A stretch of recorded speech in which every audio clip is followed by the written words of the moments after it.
আজকে আমি একটা কুমড়ো দিয়ে আর মাছের মাথা দিয়ে একটা রেসিপি করতে চলেছি। দেখুন, কুমড়োটা আমি ভালো করে ছুলে ধুয়ে নিয়ে এবং ছোটো ছোটো করে কেটে নিয়েছি। এবার আমি সর্ষে আর শুকনো লঙ্কা ফোড়ন দিয়ে দিয়েছি। দিয়ে এবার এটা আমি পেঁয়াজটা ভাজা ভাজা করে নেব, যাতে পেঁয়াজটা নরম হয়ে যায়। এবার কুমড়োটা আমি দিয়ে দেবো, এর মধ্যে নুন আর হলুদ দিয়ে দেবো।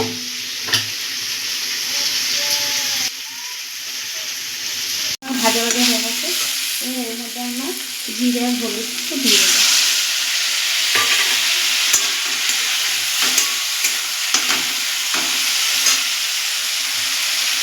এদিকে মাছের মাথাটা আমি ভেজে নিয়েছি, ভালো করে নুন হলুদ মাখিয়ে দিয়ে দেবো। এর মধ্যে একটু চিনি,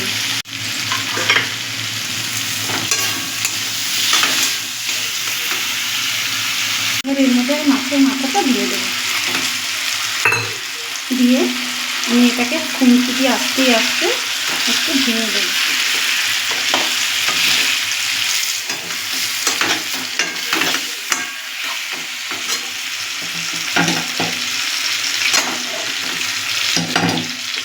দেখুন, আস্তে আস্তে না ভাঙলেও হয়, এটার মধ্যে জল দিলে মাথা এমনি ভেঙে যাবে। এবার এর মধ্যে আমি অল্প পরিমাণে একদম জল দিয়ে দেবো।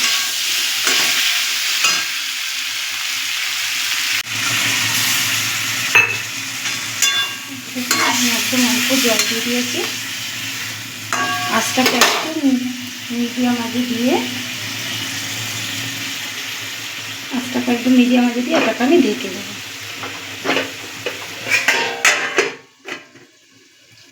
5 মিনিট পর আমি ঢাকনাটা খুলে দেখব। দেখুন, আমাদের কুমড়াটা সিদ্ধ হয়ে গেছে। আর মাথাটাকে আমরা আস্তে আস্তে এরকমভাবে ভেঙে দেবো। দেখুন, আমাদের মাথাটা ভাঙা হয়ে গেছে। এবার এর মধ্যে আমরা জলটাও টেনে গেছে। এবার এর মধ্যে আমরা ধনেপাতা দিয়ে দেবো উপর দিয়ে। গ্যাসটাকে একদম কমিয়ে দেবো, ধনেপাতা দিয়ে দেবো। দিয়ে এটাকে আমরা একটু নাড়াচাড়া দিয়ে নেব। আমাদের রেসিপি রেডি হয়ে গেছে। নামানোর আগে ঝাল মিষ্টি নুনটা ঠিক আছে নাকি একটু দেখে নেবেন।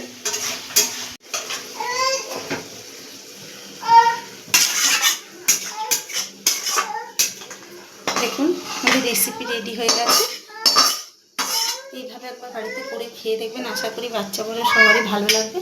ভালো লাগলে একটা লাইক এবং সাবস্ক্রাইব করে দেবেন। ভালো থাকবেন, সুস্থ থাকবেন। দেখা হবে পরের একটি রেসিপি নিয়ে।